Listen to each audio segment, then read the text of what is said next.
Hello and welcome to Up Next in Commerce. I'm Stephanie Postles, CEO of Mission.org, and thank you for choosing to be here with me today. With so many uncertainties and sudden changes right now, life can feel pretty confusing, whether it's in your career or an entire business. In times like these, it would be nice to have a consultant whose career embodies her advice. Fortunately, Lou Gardner joined me to offer up her business advice for those who want to grow in their careers and for companies looking to persevere through the challenging times. I'll let Lou tell her story, but she has some awesome experiences to share from her time at CBS and now in her current role as an associate partner at Infosys Consulting. Plus, I turned this entire episode into basically a one-on-one just for us to learn from.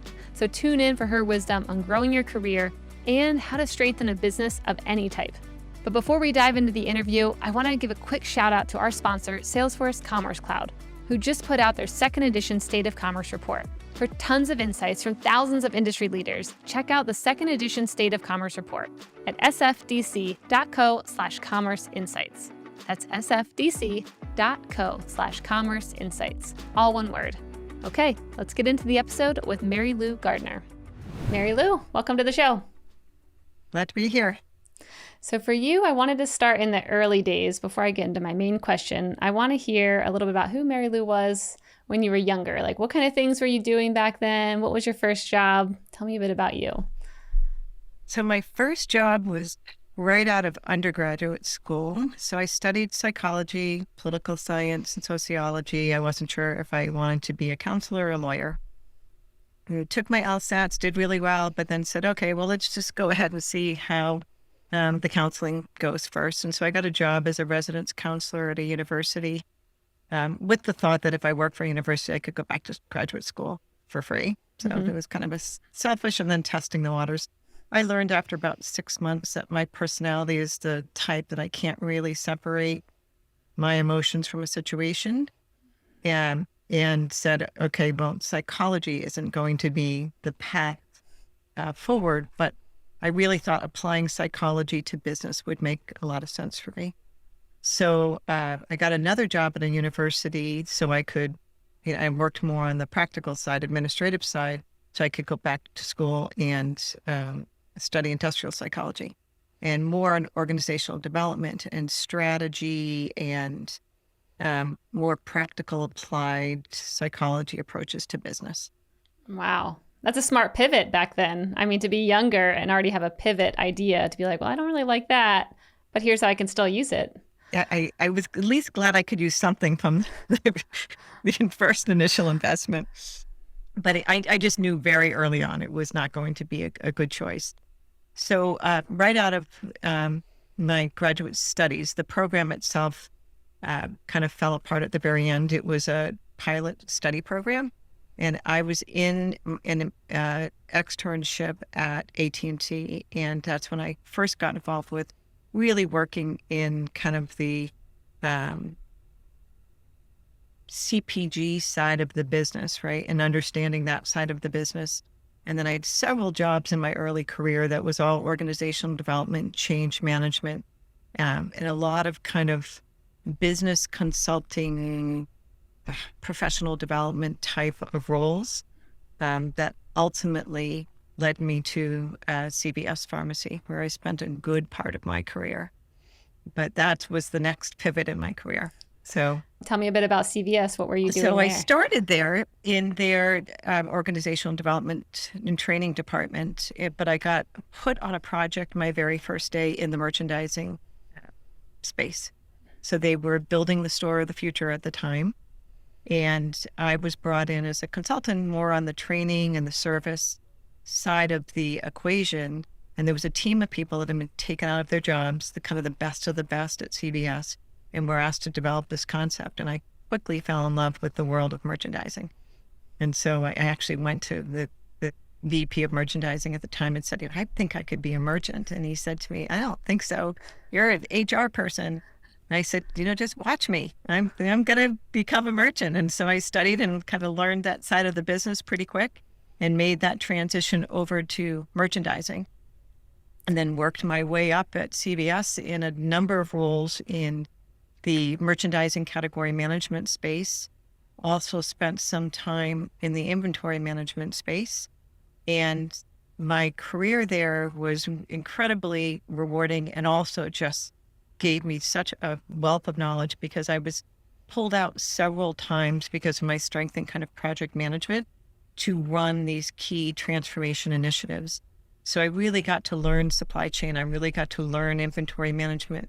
And I was playing kind of an internal consulting role, which, really helped me where I am now. But I don't think I realized it at the time. I just realized I was being asked to do something, and I, learned a lot, and it was great. And I always wanted to go back to merchandising, and so it was fabulous. I mean, I would always tell anybody, if you ever get a chance when you're working for a company, and if somebody asks you to work on a project that you don't really want to do, you want to stay in the job you're at, go do it, because you'll learn something that you never would have learned before, and it rounds out your experience. It makes you incredibly marketable.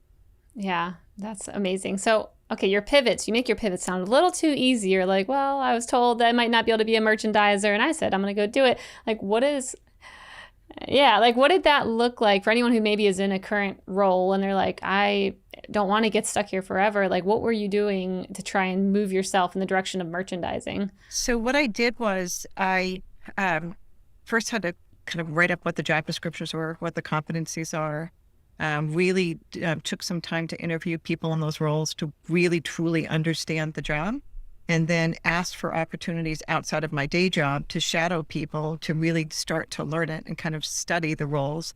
So when they finally put me in a role, I felt like I was ready for it. And just that studying and really defining it and being able to present my business case back to why I think I could be a good fit was, here are all the transferable skills, here's the competencies, and here's what I've done to develop it. Here's what I still know are my gaps. But in order to fill those gaps, I actually need to get to the role, right? Mm-hmm. And do it.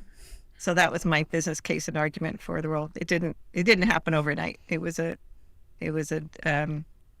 several asks at the table to make it happen. Yeah. I mean, that's always just fun thinking about how to navigate within a company and hop around levels. I know back when I was at Google, it was so hard to get outside the ladder. When you are in finance, it's kind of hard to become a PM. And when you're a PM, it's kind of hard to get into the engineering org. And so always thinking of the strategies. I like the way of, I guess that's kind of back forecasting. Here's where I want to be, and here's the different credentials I need to get that job, and what can I do to try and get to that role. I love that mindset. And what I also tried to do was ask certain individuals throughout the organization that work in that space to mentor me. Mm-hmm. And so if I, was kind of sitting in on a meeting and I saw something happening and I didn't quite understand it, I'd go back with my list of questions to say, given this business scenario, is this how you would have handled it? Why did this person handle it that way? What is the norm? So just really try to learn it from a very practical way. Because in many organizations, you're right, you get pigeonholed in a spot. Mm-hmm. And unless you make that happen for yourself, people aren't going to all of a sudden say, oh, wow, Stephanie, you'd be a great category manager. Yep. Completely agree. So you kind of took on this consultant role while you were navigating through CVS and other places. What drew you to Infosys? Well, again, there was a further journey. So when I left CVS and I went to the consulting side of the business for a year, and more on the CPG side of the equation. So it was working with a smaller boutique firm, and we worked with a lot of companies like Johnson & Johnson and Bausch & Lomb and Ricola. So on the CPG side, everything from new market entry to trying to understand how to launch a product within a particular retailer. I did that for a year and then went back to the retail merchandising world. And I went to Fred's Pharmacy, which was a fairly small regional pharmacy chain. I say that we were 700 plus stores. So it wasn't that small, but small compared to CVS Pharmacy. And I went and worked there for a few years and started in strategy, helping them put together their kind of turnaround strategy at the time.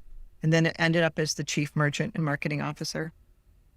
That company was in financial trouble when I went there. And I knew that. And I was hoping that we would get in, it would turn around be more successful, and that didn't end up. The venture capitalist group got involved and ultimately, took the company apart. And so the entire executive team was let go. And I knew I still wanted to work. I wasn't done working. I didn't necessarily have to work, but I really wanted to do something. But I took the summer up, came up to Maine, did a lot of reading, a lot of downtime, realized that you can only read so much. And Well, what were you reading? Maybe that's the real question here. anything and everything I get my hand on, Okay. kind of summertime reading to, different, whoever wrote the latest and greatest, way to be successful in business and, negotiating and that type of stuff. But I was on my way back to Tennessee at the time. I had a home there, and got a ping on LinkedIn from this gentleman, Ken Berry, who I now work for. And he was at Infosys, and he said, we have this opportunity in Vancouver, British Columbia, to work with a client, a retail grocery chain, and they're in the middle of this really large transformation effort, and we need somebody with your experience in merchandising and inventory management and supply chain. And I said, well, it sounds great, but let me just dip my toes in the water. I'll come in as a subcontractor. And that was 4 years ago. I, subconned for them for probably a year and a half, almost 2 years, and then joined the company as a full-time associate partner. Cool. Okay. So what does Infosys do for anyone who doesn't know? So Infosys is an interesting company. It's out of India, but we have offices in Europe and offices in the United States and South America. So we a very large tech and consulting firm. So I work on the consulting side of the business. Infosys Limited is more on the technical side of the business. So really the magic for Infosys is that a lot of times a company is either just a tech company that provides a lot of technical services that comes in and does implementation, and they have to partner with another business consulting firm that brings that thought leadership. We have both. And so what happens is we'll be doing a large scale transformation in an organization where as for example, one of the projects I'm working on is they're transforming their entire merchandising organization and supply chain, enabled by a very large implementation of Blue Yonder. So I bring the expertise of Blue Yonder and all the business process and best practices to the table, and then the technical side brings how to implement it, and then we come together and we go through that transformation effort. So you don't have to be a technical person. You just have to know how that technology needs to enable the business. Somebody else can go off and build it. So I understand how it should work, not how it works. Gotcha. Yes. Yeah, that makes perfect sense. We actually had Blue Yonder on the show. I think they were probably 100 episodes or something ago, but very fun crew, and hearing about what they were doing, I was like, wow, no wonder you guys are where you are and you're blowing up the way that you are. So that's a great company. Yeah, I love working with them. So tell me about some of maybe the most interesting projects that you can share that you're working on right now, just so people can kind of conceptualize like what Infosys is doing. So that project that I was just mentioning is one of my very interesting projects because it's going across the spectrum of supply planning, demand planning, visual merchandising, category management, enterprise planning. So it's everything. If you think of everything that would happen in a retail organization, eventually we're touching it and transforming it. So for a company to take that on, that kind of commitment means that, they're very committed to growth. They're very committed to becoming relevant and keeping up with the paces. And so that's been a lot of fun, and they're a great, great client to work with. So I really enjoyed that project. And then I have other projects that we're doing a micro fulfillment center implementation, and it's a greenfield implementation for this organization because they have warehouses, but they didn't know anything about micro fulfillment. So I'm the lead, but I've got this expert on micro fulfillment strategy and how to implementation. And so I'm learning along with the team because we've got this expert who knows everything, and we're building a new capability for Infosys to take forward. Those are two, but we do a variety of different things. We did an automation project for, to implement bots at company to automate a lot of it, streamline their processes to free up people to be able to focus on more value add activities. So that was a lot of fun to do. We just did the assessment work initially. And I'll try to think the other, and when then we worked with this one of my same clients that it was standing up a standalone restaurant next to a grocery store for the first time. And so we, working with them on how to do that. And, what is the POS system that you need? What are the processes that you need? And, what's the new, latest, greatest technology? And so we'll do a lot of those assessments for them and make sure that, that particularly if it's complete white space for them that they've never played in. Yeah. Okay. So lots of interesting things, I'm sure. I mean, it just sounds like you really get a glimpse into every aspect of commerce, which I mean is amazing. Let's talk about your favorite project A that you mentioned, where you're like, we're doing everything across the spectrum of supply, demand, everything. Maybe just centering in on each piece of that so we all can kind of like learn with you on what are you seeing. Maybe first from like the inventory and supply piece, like what are some nuggets that you're learning that you would pass on to another large organization thinking about doing a transformation like this? In that particular space, it's probably the most challenging time in the industry ever, right? So if you didn't have good forecasting systems, even if you had the best forecasting systems, by the way, you could never have predicted what was going to happen. You couldn't predict COVID. You couldn't predict the backup in the ports in China. You couldn't predict the, now with the war in Ukraine and the disruption and, in a lot of the grains and, other things that they were exporting. You couldn't predict it, but with better predictive analytics, you sure as heck would be in better space than you are today. So luckily, this company had already embarked on that pre-COVID, had the Blue Yonder system up and running. And so when things exploded and blew out everyone's demand signals, at least we were able to scrub that and go back and see what the new steady state should look like. And so in the whole world of planning and demand planning and supply planning, for me, the most interesting thing is that the customer is continuing to evolve. And so having a system that is enabled with using predictive analytics to really be able to be in front of that customer change rather than just looking at the historicals of what's happened in the past, what happened a year ago. What happened a year ago isn't going to happen in the next month. So being much more recent and really understanding what happened last week and the week before and the week before to say, okay, this is what's going to happen in the next few weeks. That part of that project or any project that I'm working on in that space, to me, I would recommend to any retailer, whether it's e-com or it's brick and mortar,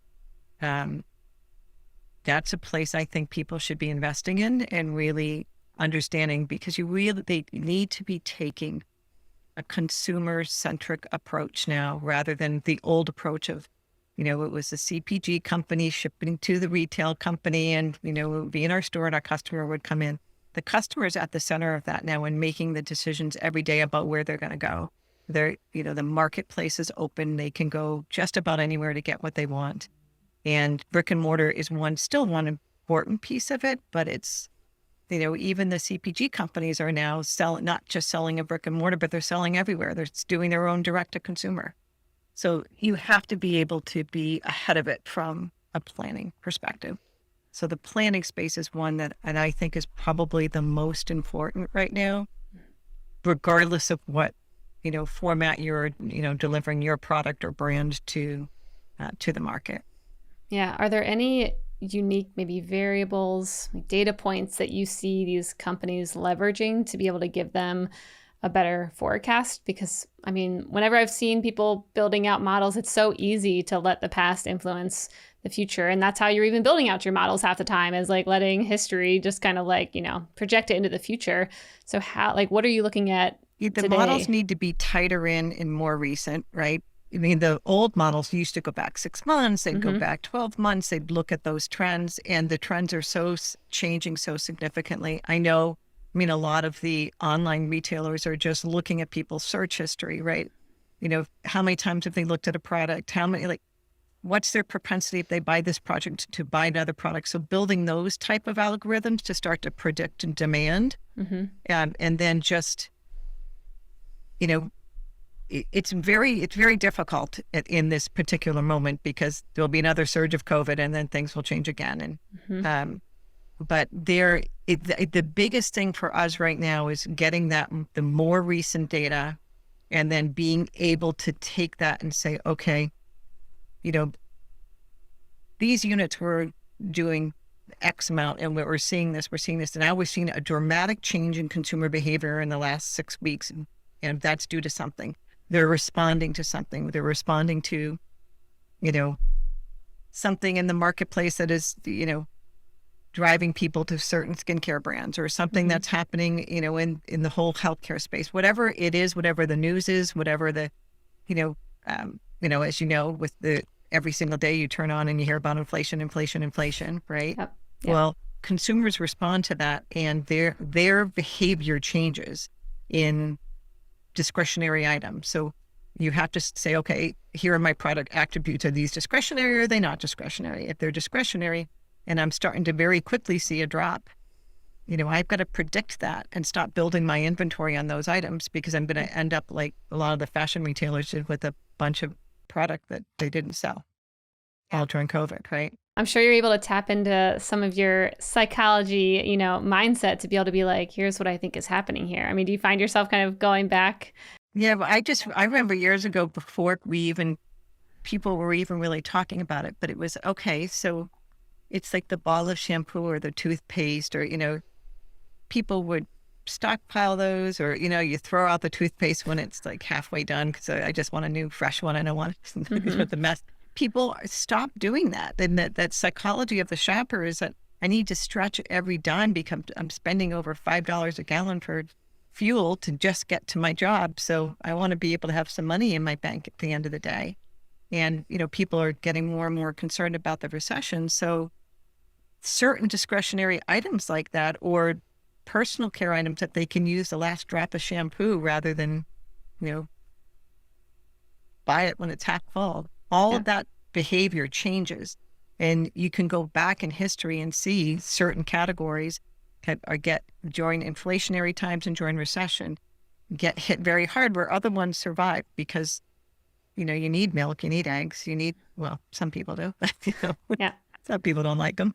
So when it comes, like when you're seeing this behavior shifting in real time, how much of it is the client just adjusting, their inventory and forecasts and changing that, or how much are they maybe adjusting their language around the product to make it seem like this is something, that you need even in hard times? I do think that brands need to be very cognizant of that when they're thinking about their brand and how it's going to survive in the next 6 months, 12 months, 18 months.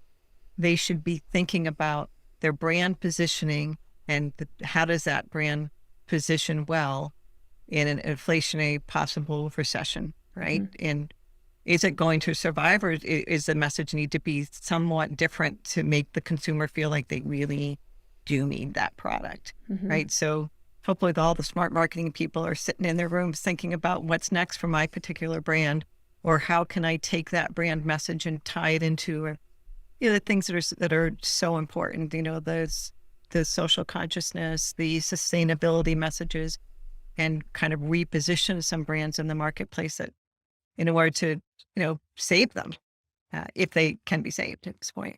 But I think it's a mission critical at this point, because there are way too many choices. The brand proliferation has, it's almost hard sometimes to say, oh, I want to try something new. I want to try a new facial wash or a hand soap. And it's hard. Where do I start these days? Because unless I have a very serious set of criteria, it's hard to even figure out what's the big point of differentiation. Yep. Yeah. Looking for a new product in any of those categories. Yeah. No. Yeah. Yeah. Or like you said, how do you develop a brand message that you're going to remember, that you will say, I'm just going to actually stick with them for a long time. I have no need to try anything else because I know these, 5 pieces about it that give me some brand loyalty. So when thinking about, okay, back to your favorite project. So we are talked about the inventory, supply, demand. What other pieces are you working on right now So the other piece is around the visual merchandising and display and assortment optimization. Mm-hmm. So one of the things that retailers need to do right now in particular, brick and mortar, is to really understand, do I need to have all these products on my shelf? Mm-hmm. What is the profitability per square inch of each one of these items? How important are these items to my customer?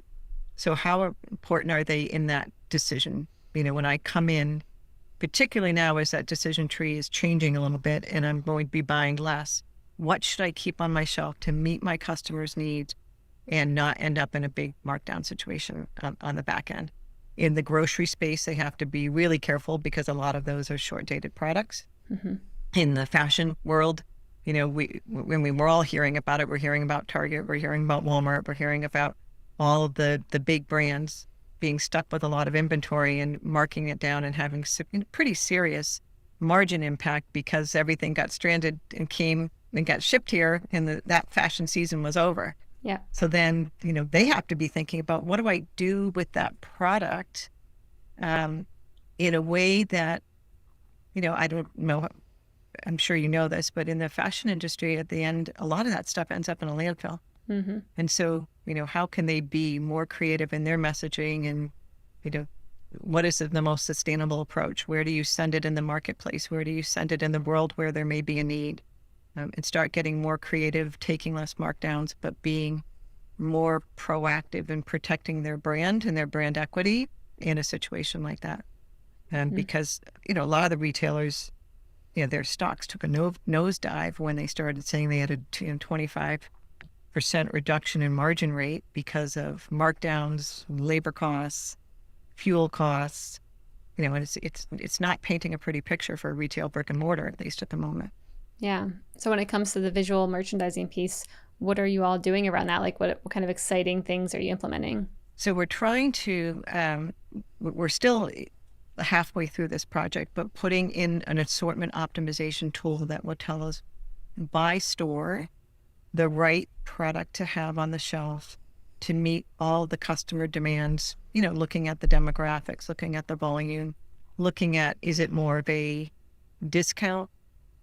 People that are much more price conscious in that particular area, or are they looking, or is it a different area where they might be looking for some more natural, organic, or higher end product? So we're trying to customize the assortment by store, leverage, the models to make sure that we're not carrying too much of anything at any given time. And then within the space that's created, what other white space opportunities are there that they might not be playing in that could be brought in to make it a more holistic experience? And then when you're thinking about, in this particular client, we're also doing the micro fulfillment, and we're really trying to broaden the assortment and depth and breadth of offering for that customer. So just because the product might not be available at their particular store, they can still get that product, through our kind of e-commerce micro fulfillment model. So we're, you get it there fast, get it there fresh, all the things that are so important in this world because of the, we have no patience anymore to wait for more than 2 days for something to be delivered, and my groceries should be delivered in 2 hours, right? So you wouldn't have thought that you could get your groceries delivered to you in 2 hours, 5 years ago, and now it's an expectation of the customer. So we're working really hard to partner the in-store assortment with the e-commerce assortment using those tools to meet all the customers' needs. Yeah, that's a lot of touch points. I'm sure you have to have a good tech stack to make all of that work. What are maybe some of your favorite pieces, like tools, technologies that you're using to make some of these pieces all talk to each other? Well, so this particular retailer is doing the largest BOM of Blue Yonder that Blue Yonder has ever done. So we're using a lot of Blue Yonder tools. And I don't know on the e-commerce side, I can't remember there's some new work that they're doing on the e-commerce side as well. And then in the micro fulfillment center, it's a Dematic platform that's running all of the robotics and automation and predictive of what's going to be coming through there based off of So we make sure we've got the right product in the fulfillment center for those orders as well. So I know that technology. I'm just not remembering the technology that they're using on the e-com side. Cool. Okay. So I want to hear maybe who do you watch in the market that's doing things well? I mean, we of course hear about all, the retailers right now who are struggling and inventory issues and closing down and declaring bankruptcy. Like, who are you watching that you think is like doing a good job, that maybe you're pulling in some insights into the companies that you're working with? It was interesting because people were watching Target, and I was watching Target like leading into COVID, like as COVID exploded, they were one of the first ones to react and the first ones to do a really good job about letting their customers understand, that the curbside pickup and the delivery, and they did a really good job, and they were also really playing up their loyalty program. And then Walmart came around, behind them. They were a little bit slow on the uptake, but they started to try to compete with Amazon with the loyalty program and pick up in store, but they were a little late to the game, surprisingly, but for Walmart. But interesting enough, you watch them and you're thinking, okay, we got to follow that, but they still missed the mark on the inventory side, and both of them had pretty bad earnings. So it's kind of, where I've been really, really watching what's happening is in the marketplace is all of these it's rather than brick and mortar. I just think about where I can get products that I could never get before, where I could just type it in and now I've got 14 options, and I've got all of these, marketplace options that you don't even realize sometimes there are a spinoff from Walmart or a spinoff from Target, and they've created this other marketplace out there for me to get product that I would never have been able to access. I mean, Amazon, of course, is, I'm always curious as what's on there. And I was actually looking for Nest fragrance the other day. And I Googled it thinking I was going to have to order it directly from Nest. And I wanted a particular hand soap. And the first thing that came up was Amazon. And I thought, Nest would never have been on Amazon a few years ago. It was one of those brands, and like Lancome would never have been on Amazon. And it's just the whole marketplace exploding. It's like, how do you figure that out? And then one of the things I've been talking to a lot of my retail partners about is, the things that are so challenging for them with the increased costs, the labor costs and the cost of fuel, transportation. How do you start thinking about almost partnering with your competition on last mile delivery and, getting, competing with the marketplace to be able to do the same thing, leveraging your brick and mortar inventory. So we're looking there to figure out opportunities to bring back to help brick and mortar still survive. Because, they went from 5%, e-commerce was 5% of the sales of a lot of the big brick and mortar stores, and it's now something like 36, pushing towards 40. 2 years from now, it could be the reverse. But if they can leverage those stores as little fulfillment centers or have some type of partnerships either with their own competition or with other 3PL providers to be able to get product and create marketplace opportunities right out of their stores, then I think they'll be successful. So I'm watching to see who's going to do that next, right? Because they all have to be thinking about it. They have to be thinking about, they've got all this real estate. How do I make it more productive? So maybe I want to hear an example of like someone working with their competitor, because I'm still trying to wrap my head around like what exactly would that look like. So do you have any companies that you can use to kind of like highlight exactly like the thesis you're talking about? Sure. Walmart is doing some delivery for some of its, wouldn't be like a direct mass competitor, but people that still compete in the same space. And there's warehousing space available. So there's warehousing and then there's delivery. So people are leveraging their big transportation network. It makes Walmart's network more productive, and and this is public knowledge, so I've read it. So I can say this. It's not my client. It makes their, transportation more productive, and it makes it more productive for the smaller, independent stores. So it's kind of, you're still competing with one another for that customer, but you're also saying we need synergies and we need to reduce costs if we're all going to survive. Because competition is healthy, right? Got it. Okay. So not becoming a product within Walmart, like a SKU, they're just tapping into their systems. But then what's Walmart get out of it? Like, why would they want to say yes to them? So like if they're filling a truck, and a full truck is much more productive than a 3/4 filled truck. And so they make that route more efficient. And, obviously the party that they're delivering to is paying them to deliver. So they increase the efficiency of their route. They increase the efficiency, they expand the operating margin on that particular delivery. And so it's just more efficient for their entire transportation system. And it works for, the smaller people smaller retailers where it's very hard actually for them to survive. The transportation costs are starting to come close to be putting some people out of business. Yeah. It seems like there needs to be a company that organizes all that for you, because it seems like it'd be all these one-off partnerships. I would just want to be able to log onto a platform and say, yes, I want to be a part of Walmart's fulfillment network. Let me leverage their trucks and call it a day. Well, I guess it's coming soon. I know. We will find whoever starts that company, or if I just gave them that idea, let me know. So like I said, you get to hear so many things that are going on in the industry. What do you think about all the trends right now around, metaverse, NFTs? It sounds like there's so much infrastructure that just needs to be built at a foundational level. Do you have time to even look at these other things going on? So the tech side of the business is talking about it all the time, right? So we hear we were just working on a kind of trends in the industry, and then, trends in the retail industry for a large retailer, and, what are all the enablers, and, what's all the stuff that's happening from blockchain to metaverse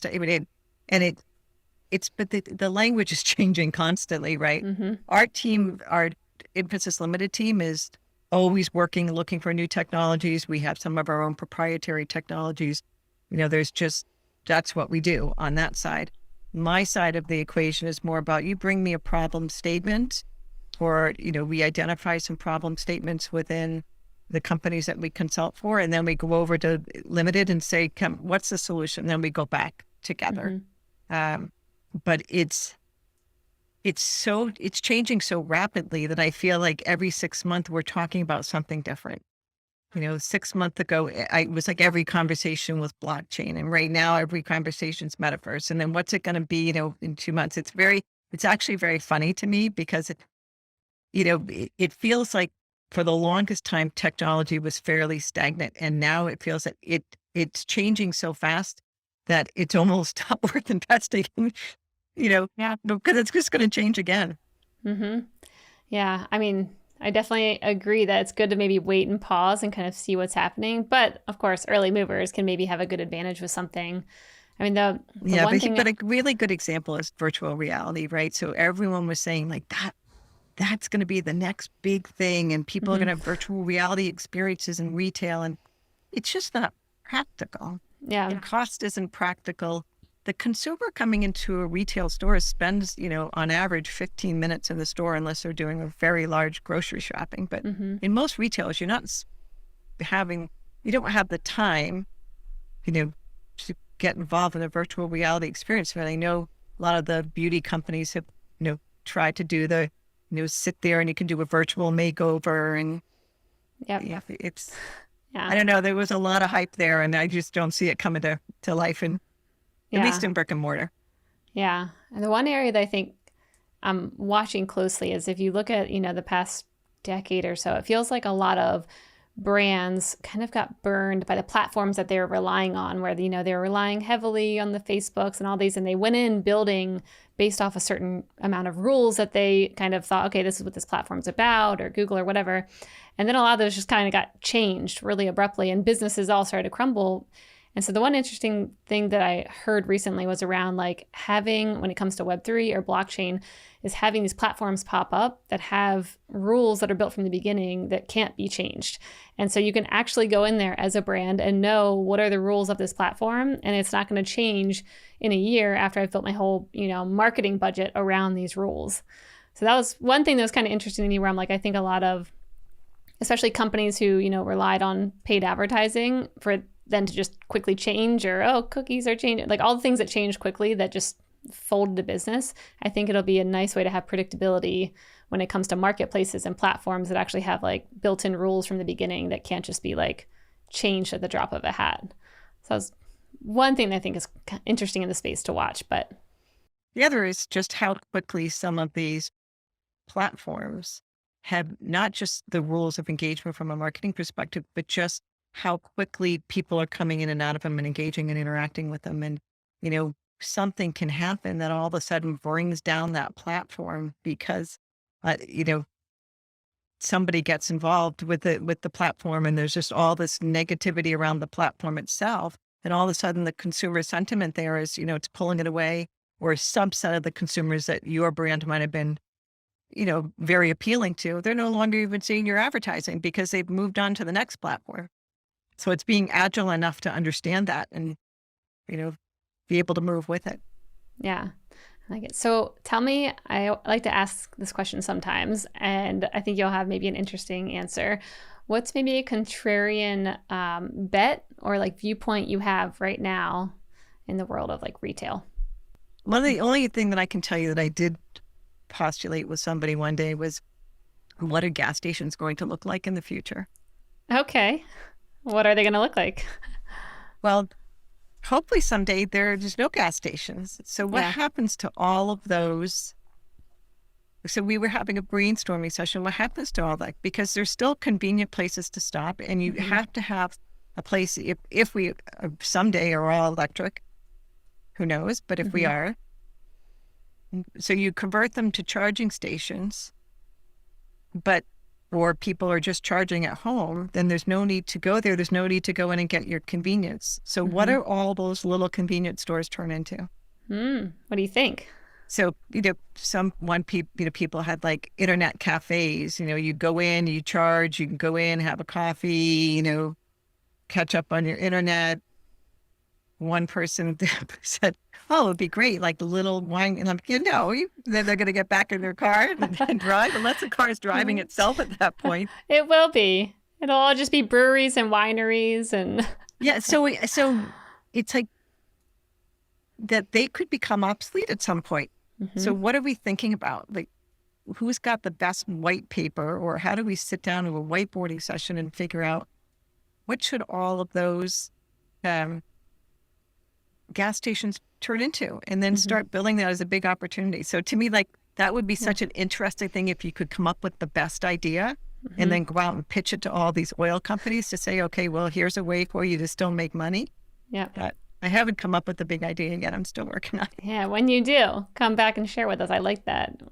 Yeah. We had the CEO of this company, Capsule, on, who, they're sending people like their prescriptions through the mail, and they're essentially replacing pharmacies. And so I had that same conversation. I was like, well, what happens with the pharmacies if you never need to go in anymore? And there will be a generation that doesn't really want to go in and talk to the person anymore. Like, what happens to all those places? So same kind of concept. I think there's a lot of like pockets that you need to figure out what to do with these structures, if anything. Yeah, especially if they can get them their medication, within a day. And that's the big worry, quite frankly, for retail pharmacies. And it's a real concern. I mean, it started way back with PillPack, which was a different version, but it wasn't, it was, I'm going to send it to you for your month supply. I'm going to break it all up, make it very simple, but it wasn't showing up within 3 hours or 5 hours. And now that, everything's about that immediacy, it is definitely going to cut into their market share. And I'm sure it's keeping them all up at night, and they're probably having the gas station conversation. Yep. We need some white papers, Mary Lou. Get on that in your free time. All right. Well, this has been an awesome conversation. Very eye-opening. Thank you for going through every little detail, the projects that you're working on, and highlighting some of that so other people can learn from it. Until next time, where can people learn more about you and what you're up to at Infosys?